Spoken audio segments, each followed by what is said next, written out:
বাংলাদেশের জন্য হরমুজ প্রণালীতে চলাচলে ইরানের ছাড়পত্র পাওয়া ৬ জাহাজে ৫টির চালান মার্চ মাসেই বাতিল করেছিল সরবরাহকারীরা। নথি স্বীকার করা ছাড়া আমেরিকান ও ইসরায়েলিদের কোনো উপায় নাই বলছেন ইরানের সামরিক বাহিনীর কমান্ডার। যুদ্ধে সহযোগিতা পেতে ব্ল্যাকমেল ডিপ্লোম্যাসি করে ন্যাটোর ইউরোপীয় সদস্যদের উপর চাপ সৃষ্টি করছেন মার্কিন প্রেসিডেন্ট। ২ মাসের মধ্যে ডনবাস থেকে সেনা প্রত্যাহারের জন্য ইউক্রেনকে সময় দিয়েছে রাশিয়া। ২৪ ঘন্টায় ইউক্রেনে প্রায় ৭০০টি ড্রোন হামলা।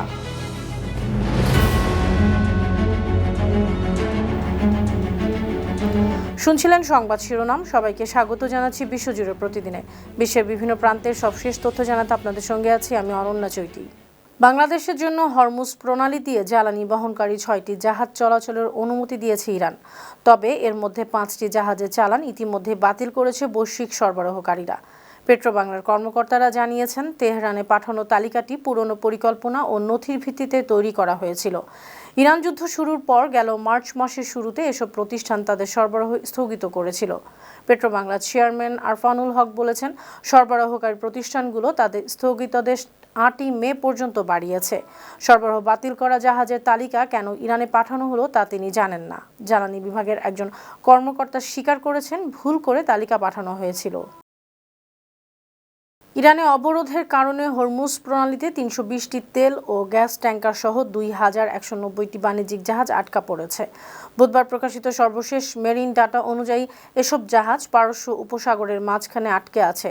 সামুদ্রিক গোয়েন্দা সংস্থা কেপলার জানিয়েছে, আটকা পড়া জাহাজগুলোর মধ্যে ৫০টি অপরিশোধিত তেলবাহী তরল গ্যাস পরিবাহী বড় জাহাজ আছে ১২টি। স্বাভাবিক সময়ে এ পথ দিয়ে প্রতিদিন গড়ে ১২০টি জাহাজ চলাচল করে। তবে মঙ্গলবার থেকে বুধবারের মধ্যে মাত্র ৬টি জাহাজ এ প্রণালী পার হতে পেরেছে। শুধু জাহাজ নয়, প্রায় ২০,০০০ নাবিক পারস্য উপসাগরের উত্তাল সমুদ্রে আটকে পড়েছেন। হামলার ভয়ে অনেক জাহাজ রাতে অথবা ট্র্যাকার বন্ধ করে চলাচলের চেষ্টা করছে। ইরানের আইআরজিসি ভূগর্ভস্থ ঘাঁটিতে অতর্কিত হামলা চালিয়েছে ইসরায়েলি বাহিনী। ইসরায়েলের প্রতিরক্ষা বাহিনী আইডিএফ দাবি করেছে, বুধবার এসব হামলা হয়েছে। কাতার ভিত্তিক সংবাদ মাধ্যম আল জাজিরার প্রতিবেদনে এ তথ্য জানা গেছে। আইডিএফ বলেছে, ইরানের রাজধানী তেহরানে গতকাল আইআরজিসির অবকাঠামোতে সিরিজ হামলা করেছে ইসরায়েলি যোদ্ধারা। এ সময় যোদ্ধারা আইআরজিসির একটি মোবাইল সদর দপ্তরেও হামলা চালিয়েছে। সেখানে ইরানি কমান্ডাররা ছিলেন। এসব হামলার পাশাপাশি তাবরিজে ইরানের ক্ষেপণাস্ত্র ভান্ডারেও হামলা করেছে ইসরায়েলি বাহিনী। ইরানের সামরিক বাহিনীর খাতাম আল আনবিয়া সেন্ট্রাল হেডকোয়ার্টার্সের commander major general Ali Abdullah জানিয়েছেন, ইসলামী প্রতিরোধ ফ্রন্ট দুর্বল হয়নি, বরং আরও শক্তিশালী হয়ে প্রতিপক্ষকে চাপে ফেলছে। সম্প্রতি যুক্তরাষ্ট্র দাবি করেছিল প্রতিরোধ জোটের পতন হয়েছে। সেই দাবি প্রসঙ্গে তিনি এ মন্তব্য করেন। বৃহস্পতিবার ইরানের সংবাদ মাধ্যম তাসনিম নিউজ এজেন্সি এ তথ্য জানিয়েছে। আগের দিন বুধবার আবদুল্লাহ আরও বলেন, লেবাননের হিজবুল্লাহ, ইয়েমেনের আনসারুল্লাহ এবং ইরাকের বিভিন্ন প্রতিরোধ গোষ্ঠী ইরানি বাহিনীর সঙ্গে সমন্বয়ে সাহস, ঈমান ও দৃঢ়তার পরিচয় দিয়েছে। প্রমাণ করেছে নথি স্বীকার করা ছাড়া আমেরিকান ও ইসরায়েলিদের কোনো উপায়ই নেই। প্রায় ১ মাস আগে ইরানের নতুন সুপ্রিম লিডার হিসেবে দায়িত্ব নেওয়ার পর মোস্তফা খামেনিকে প্রকাশ্যে দেখা যায়নি। তবে নিয়মিত বিবৃতি দিচ্ছেন। তিনি আদৌ বেঁচে আছেন কিনা, বেঁচে থাকলেও তিনি কোথায় আছেন তা নিয়ে জল্পনা চলছে। তবে বিষয়টি স্পষ্ট করতে ইরানি পররাষ্ট্র মন্ত্রণালয় জানিয়েছে, ইসরায়েল যুক্তরাষ্ট্রের বিমান হামলার পরেও অক্ষত আছেন মোস্তফা।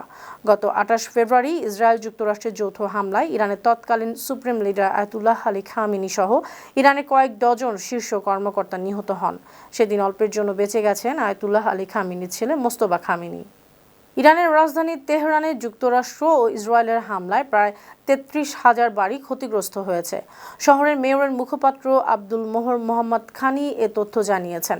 তিনি বলেছেন, এসব বাড়িতে ছোটখাটো মেরামত, যেমন কাঁচ, দরজা ও জানালা ঠিক করা থেকে শুরু করে বড় ধরনের পুনর্নির্মাণ বা সম্পূর্ণ সংস্কার করার দরকার হতে পারে। হামলার কারণে বাড়িগুলোতে নানা সমস্যা সৃষ্টি হয়েছে। এ কারণে ১৮৬৯টি পরিবার অন্যত্র চলে গেছে। এছাড়া আরও প্রায় ১২৪৫ পরিবারকে ২৩টি আবাসিক কমপ্লেক্সে স্থানান্তর করা হয়েছে। ইতিমধ্যে ৪,০০০-এর বেশি বাড়িতে মেরামতের কাজ শুরু হয়েছে। মধ্যপ্রাচ্যের যুদ্ধে সহযোগিতা পেতে ন্যাটোর ইউরোপীয় সদস্যদের উপর চাপ সৃষ্টি করেছেন মার্কিন প্রেসিডেন্ট ডোনাল্ড ট্রাম্প। সহায়তা না করলে ইউক্রেনের অস্ত্র সরবরাহ পুরোপুরি বন্ধ করে দেওয়ার হুমকি দিয়েছেন তিনি। প্রভাবশালী গণমাধ্যম ফিনান্সিয়াল টাইমস ট্রাম্পের এই উন্মুক্ত কূটনৈতিক অবস্থানের খবর প্রকাশ করেছে। প্রতিবেদনে বলা হয়েছে, হরমুজ প্রণালী রক্ষায় ইউরোপীয় দেশগুলোর গড়িমসিতে ট্রাম্প ভীষণ ক্ষুব্ধ।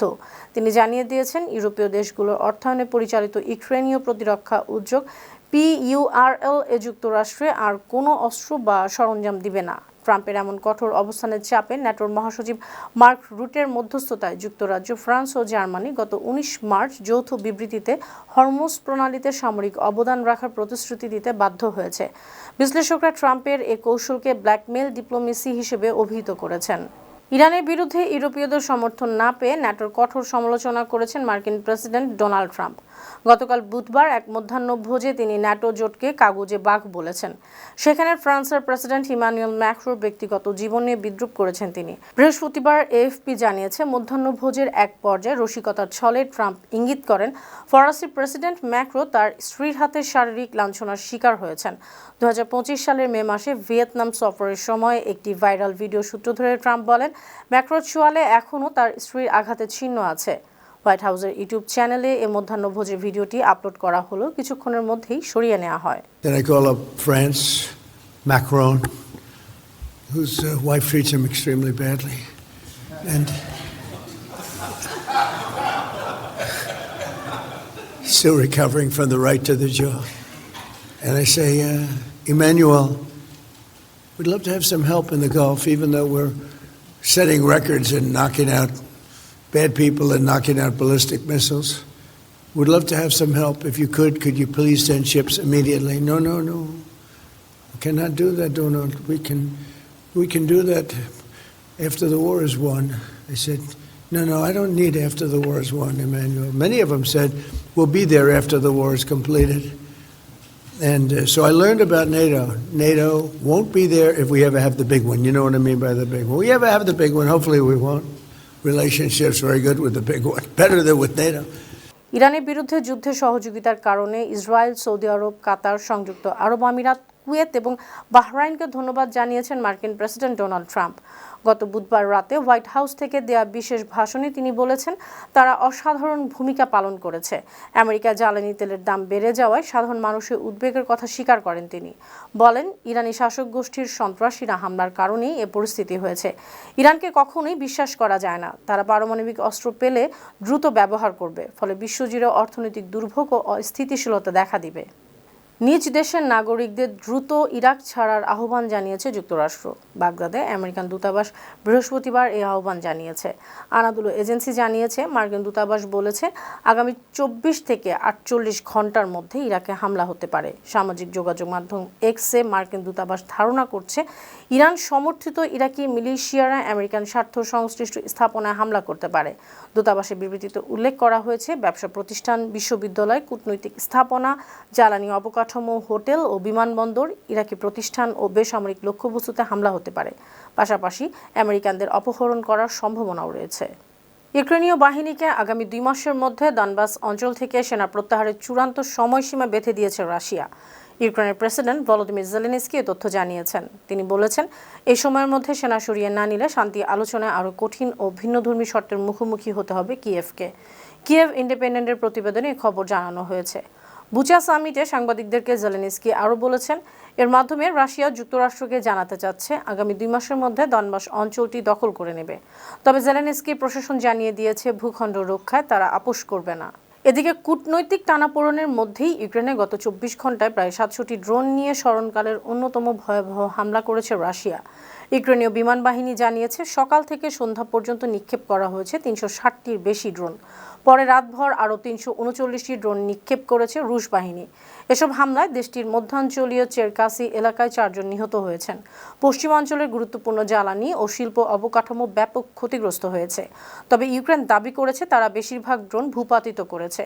14টি ড্রোন সরাসরি লক্ষ্যবস্তুতে আঘাত এনে বিপর্যয় সৃষ্টি করেছে। অন্যদিকে পূর্ব ইউক্রেনের লুহানস্ক অঞ্চল পুরোপুরি নিয়ন্ত্রণ নেওয়ার দাবি করেছে রাশিয়ার প্রতিরক্ষা মন্ত্রণালয়। ক্রেমলিন বলেছে, 2022 সাল থেকে ভূখণ্ডটি তাদের নাগালের বাইরে ছিল। ভূখণ্ডটিও এখন রুশ সেনাদের দখলে। তবে এ দাবিকে অতিরঞ্জিত বলে প্রত্যাখ্যান করেছে মার্কিন think tank institute for the study of war. তাদের মতে রণক্ষেত্রে অতি সামান্য পরিবর্তনকেই বড় বিজয় হিসেবে প্রচার করে রুশ বাহিনী। এমনটি করে মনস্তাত্ত্বিক সুবিধা নিতে চাইছে। মূলত লুহানস্কের 99% আগে থেকেই রাশিয়ার দখলে ছিল। সুপ্রিয় দর্শক, এই ছিল আজকের বিশ্বজুড়ে প্রতিদিনের আয়োজনে। দেশ বিদেশের বিভিন্ন খবর নিয়ে আবার আপনাদের সামনে হাজির হব। সেই পর্যন্ত ভালো থাকুন, সুস্থ থাকুন, 52 টিভির সঙ্গেই থাকুন। ধন্যবাদ।